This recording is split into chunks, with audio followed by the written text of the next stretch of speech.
Hi, my name is Aurora Good, and I'm going to be presenting on the social issue of racial injustice and inequality in America specifically. So, the United States is actually one of the most ethnically and racially diverse countries in the world, but it has some of the highest rates of racism, prejudice, and discrimination than anywhere in the world, unacceptably high levels of these issues.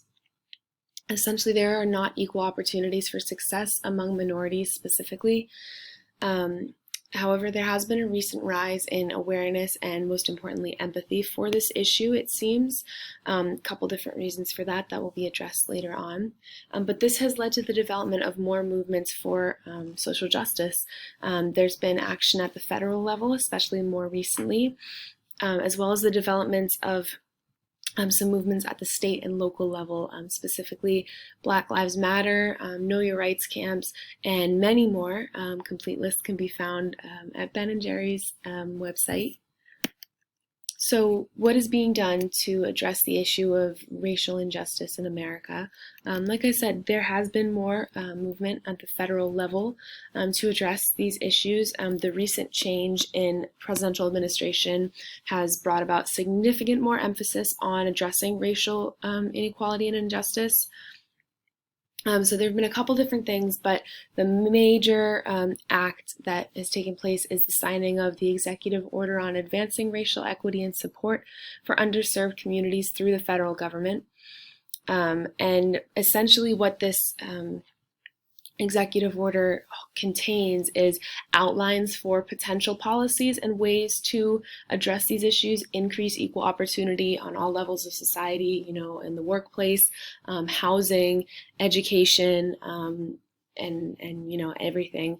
It's very specific and detailed.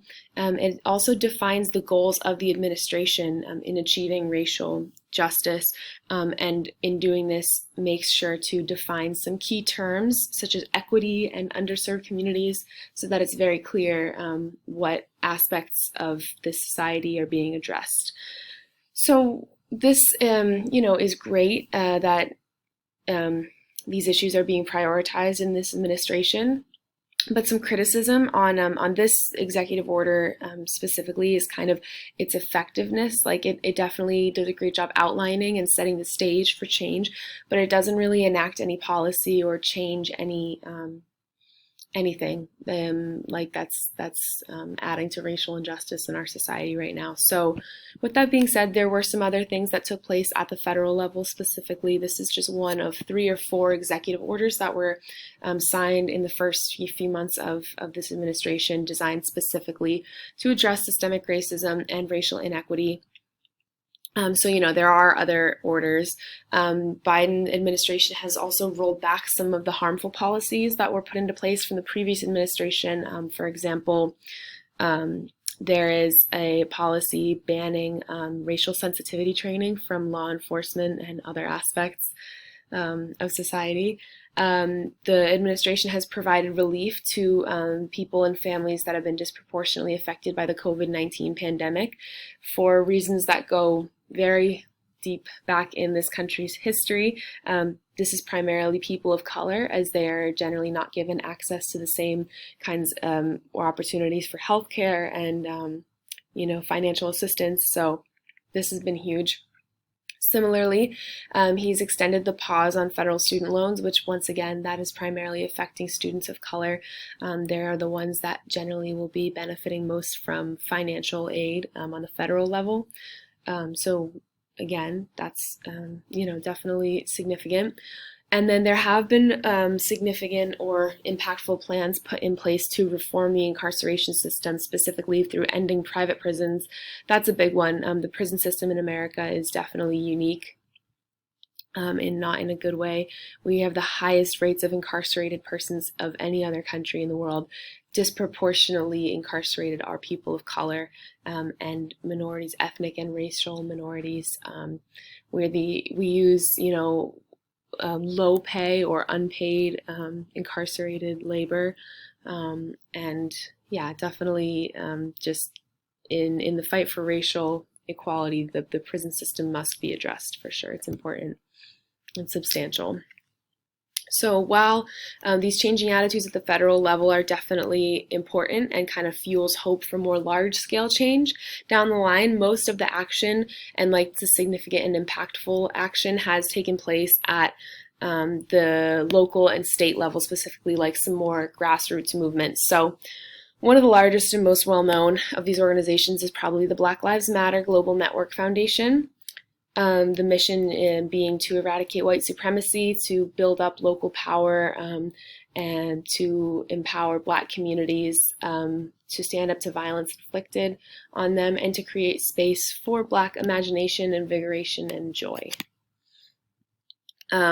So what this organization does, essentially, they organize events to protest racism and white supremacy. They're probably the most well-known name attached to a lot of the protests that took place, a significant amount this summer of 2020, but, even before that, this organization has been around for several years now.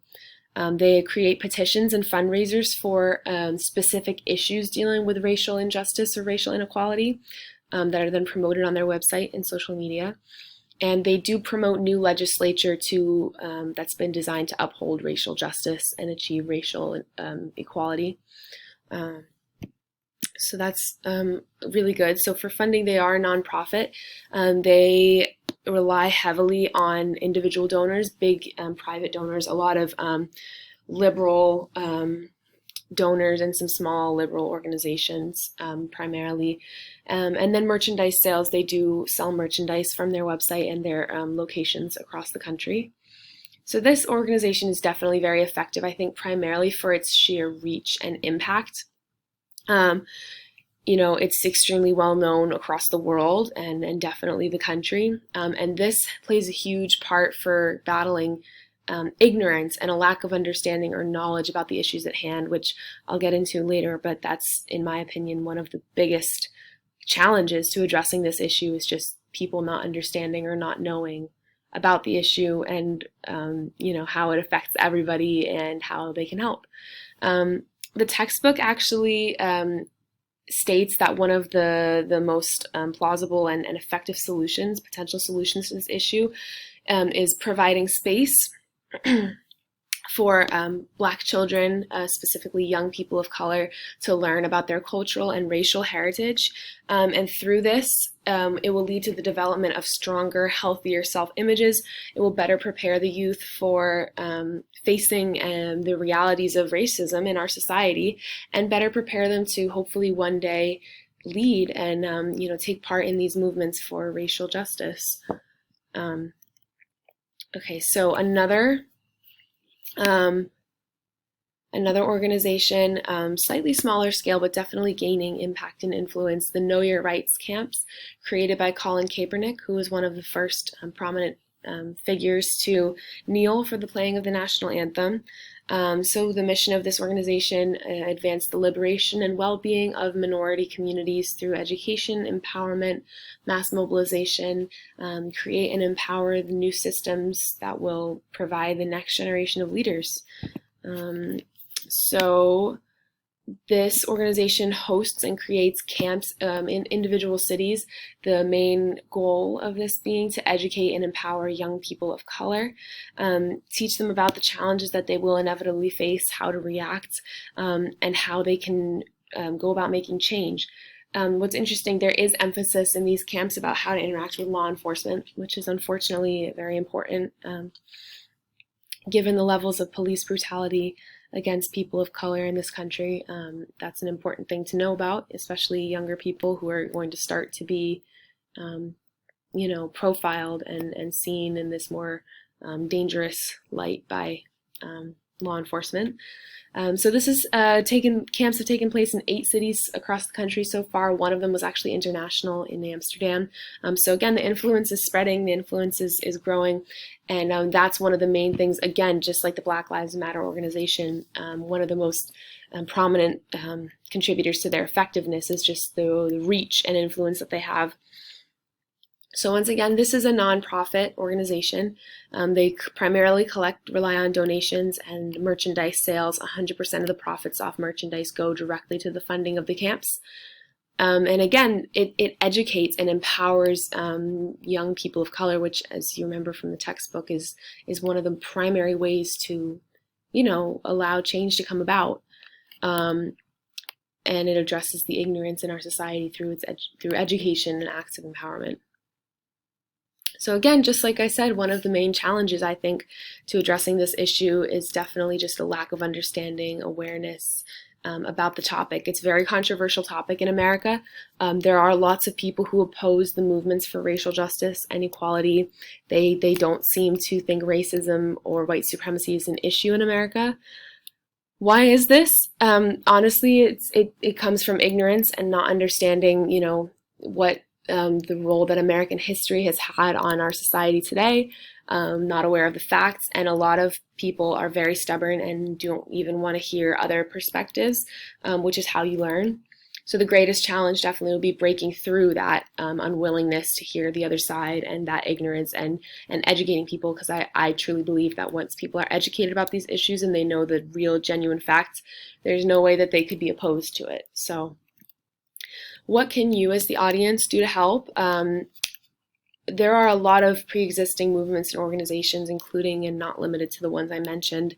So support these organizations. You can donate to them, purchase their merchandise, especially the nonprofits. That goes directly to their funding for their resources. Sign and share petitions that you can find through these websites or on your own through social media and the internet. Share links to these organizations, information about them, and just spread awareness about them. Again, education is definitely the best tool to fight this issue right now. For my fellow white audience members, the best thing that we can do is educate ourselves about the origins of racism and this issue in America. Educate ourselves about our privilege. We are privileged members of society. Understand your privilege and use it. You can attend protests and events, or if you're not comfortable with that, just do what I just mentioned in terms of supporting these pre-existing organizations. And then this is an important one, but you can try to unlearn your unconscious biases. We all have them. Unfortunately, it's just a product of being part of a society that favors one race over another, or one majority of people over minorities. We all have them, so you can become aware and begin to unlearn them, and that is huge. So racism in America is not new. It's well established in all aspects of our society at all levels. The fight for justice is nothing new, but in recent times there has been a renewed hope for the possibility of change. I believe mainly due to an increase in awareness of the injustices and violence that people of color face. I don't know if that's necessarily due to an increase in these acts or just an increase in awareness, which I think has a large part to do with social media and the ability to record and share, the physical proof and evidence. We now have a federal administration that truly seems to prioritize issues of racial inequality and injustice, which is huge, and hopefully they will act on a lot of the policies and plans that they have outlined. But real change is primarily going to come at the hands of grassroots organizations located at the state and local levels. And essentially there is a lot of work to do still. There's a long way to go, but change can occur, and it will, if everybody can do their part. Everybody can understand the role that they play in this fight and what they can be doing to help.